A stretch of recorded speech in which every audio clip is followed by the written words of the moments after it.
Today in your 2018 Thor Four Winds, we're going to be taking a look at and showing you how to install Roadmaster's Rear Anti-Sway Bar. Before we put our parts on, we're going to go ahead and take it out on the test course and we're going to see how she reacts.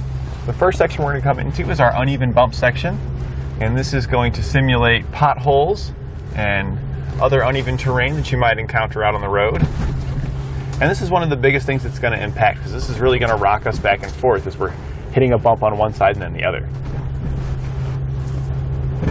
Now, this is a smaller motorhome, so the sway in it really isn't that bad. You can definitely feel the sway back and forth throwing us around a little bit here, especially once we start moving a little bit faster, it really starts to throw us. Next, we're going to be coming into the bump section where they're even, and this is going to be more forward and back. We're not really going to notice much difference here with our sway bars for this type of test. Once we get through here, though, we're going to go into our slalom, where we are going to be performing some evasive maneuvers and feeling the body roll there. And I expect it to be quite a bit worse with our factory sway bar here than it will be when we go to test it out later with our new sway bar. And here we go. Oh yeah, you can definitely feel the roll on it when you go. It's not the worst motorhome that I felt out of them all. Again, this is a smaller one, but you can definitely hear things being thrown around in the back. Now, this one's not too bad to where I would feel uncomfortable driving it, but I do expect that adding our new sway bars is going to help keep the items that are bouncing around in the back during our evasive maneuvers to be significantly better. All right, we got our parts installed now, so we're going to hit our test course again, and I expect we're going to see some improvements in our slalom and our uneven bumps. I think particularly in the slaloms where we're going to notice it the most. We're coming into the uneven bump section now,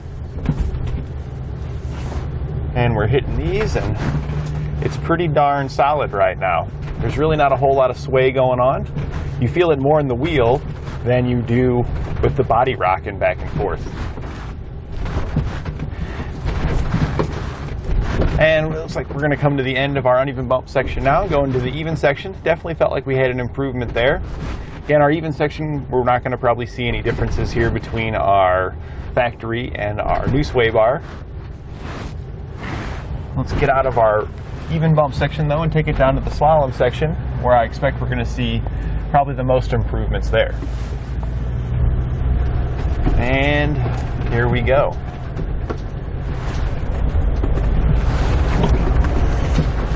Oh yeah, that feels pretty good. I mean, we're whipping her pretty hard here, and it almost feels like you're just driving a regular old van. It doesn't feel even like a motorhome. It does got some sway. We can feel some things in the back moving around, but as far as stability and control, I would have no issues having a deer run out in me and being able to whip around it or anything else that might get in the way. It feels very comfortable.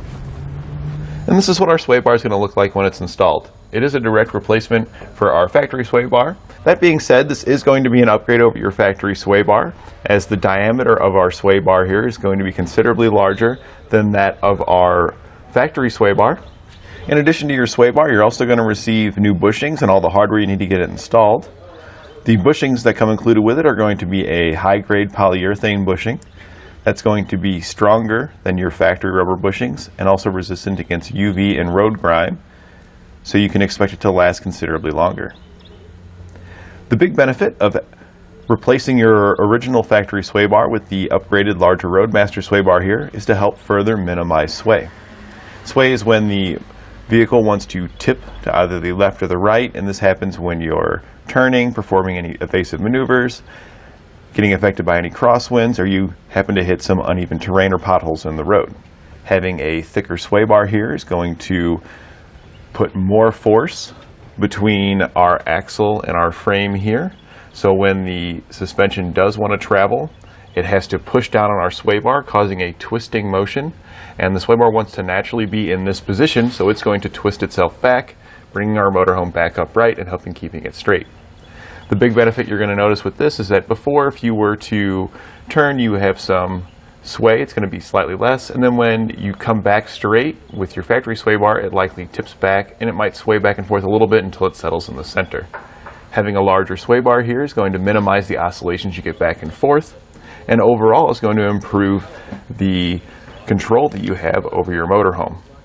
All of this is going to result in you having more energy when you arrive at your destination because you weren't fighting as hard to keep your motorhome in a straight path and inside your lane. And it's also going to provide a more comfortable ride for your passengers because you're not going to be swaying back and forth as much, so it's not going to disturb them. So overall, you and your family are just going to enjoy a more comfortable, safer ride. We'll begin our installation underneath the vehicle at the rear by removing our original sway bar. We're going to start by taking off the end links on the side of the frame. We're going to be working on a lift here, but you can easily do this at home on the ground. We can now take our end link bolts out. We're going to use a 15mm socket to do so. You're going to find these on the side of the frame, and we're going to take them out on each side. There are nut plates that are on the frame on the other side. You can simply slide those down and then pull those out to get those out of the way as well. You may need to pull your brake line out just a little bit to get the one out on the driver's side. We can now take out our bushings. We'll use a 13mm socket to remove the 2 bolts on each of the bushing clamps. After removing the first bolt, I like to thread it in by a couple of turns just to make sure that it holds itself up while I'm taking out the rest of the hardware. Now that we've got all of our hardware removed, I'm just going to take out those couple of bolts that I had threaded in, and then we'll set our sway bar aside. Here you can see our new sway bar next to our old sway bar, and you can definitely tell that our new sway bar from Roadmaster here is considerably thicker in diameter than our factory sway bar. This is just going to give us more anti-sway power than our other one has. This is going to have more force in its twisting motion. We'll now prepare our end link bushings on our new sway bar. You'll receive some lubricant in your kit, and we're going to put it all on the inside of here. You may want to wear gloves when doing this, as this can irritate the skin for some people. So if you have a little bit more sensitive skin, I would highly recommend some gloves. And we're just going to smear it around all throughout the inside. And then the little bit of excess that I got on my finger, I like to take that and just smear it on the outside where the clamp's going to sit, because that can just help minimize any noises and squeaks that you may get. Once we've got everything all smeared around, your bushing will split and it will slide over the sway bar. You can then, if you want, take the clamp and slide it on there. Sometimes this clamp likes to fall off pretty easily though, so if you want to leave it on off till later, that's perfectly fine. We're going to do the same thing to the other side of our sway bar now. We can now take the factory bolts that we had removed from the sway bar bushing clamps, and we're going to put some red Loctite on them. It does come included with your kit, and we're going to prepare all 4 of those bolts with some Loctite on it. It's going to be a little easier to have this done already when you're trying to hold the sway bar up there and put this on at the same time. We can now lift our sway bar up, and we're just going to use those factory bolts right back into the factory holes that they came out of. We are going to place washers on them beforehand as well.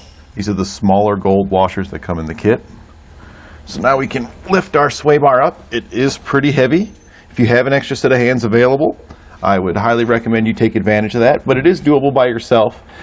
And it's actually easier to do this on the ground at home than it is on a lift here, because you can just rest the sway bar on you and lift it up to line it up to get your bolts installed. Once you get 2 bolts started on one of your bushing clamps, it makes it significantly easier because that side will hold itself up, and you only have to focus on holding the other side. We can now go back and tighten down our bolts with our 13mm socket.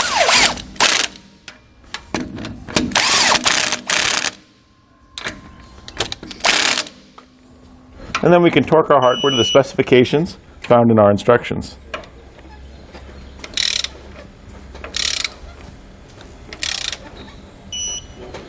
We can now put our end links on. We're going to take the longest bolts that come in our kit and slide the large washers on it.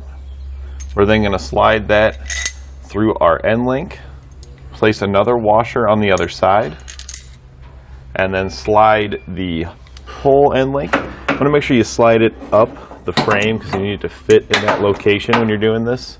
And then we'll come back down to our bolt and slide it through. On the other side, we're going to place a flat washer followed by a nut.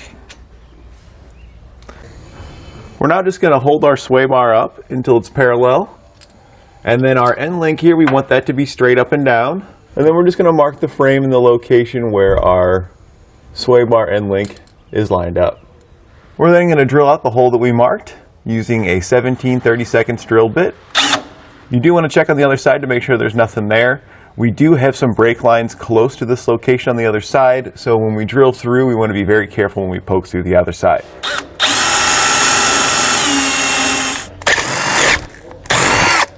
Now that we've got this side drilled out, we can slide our bolt through the end link to hold it up, and then we can mark the other side and drill it out. Once you get the other side marked, you can take this bolt back out, because that way you can slide the sway bar down to make it easier to drill that side. Now that we've got both sides drilled out, we can take our long bolt, we're going to put a washer on it, slide it through the end link into another washer, and then through there we're going to go through the hole that we drilled in the frame. Be careful for your brake line there. You will likely have to just kind of slightly bend it down out of the way. We're going to place a flat washer on the other side, followed by a locking nut. We're going to do the same thing over on the other side for our other end link. We can now go back and tighten down our hardware with a 19mm socket and wrench.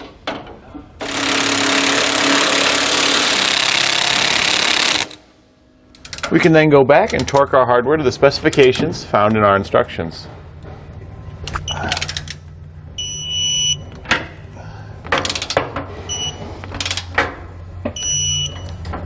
Now that we've got everything tightened down and torqued, our installation's complete, so we can take it out on the road and verify that there's no noises or anything going on. If you do have any clunks or rattles, then I would just suggest double checking your bolts and making sure you get them to the proper torque. And that completes our installation of Roadmaster's rear anti-sway bar on our 2018 Thor Four Winds.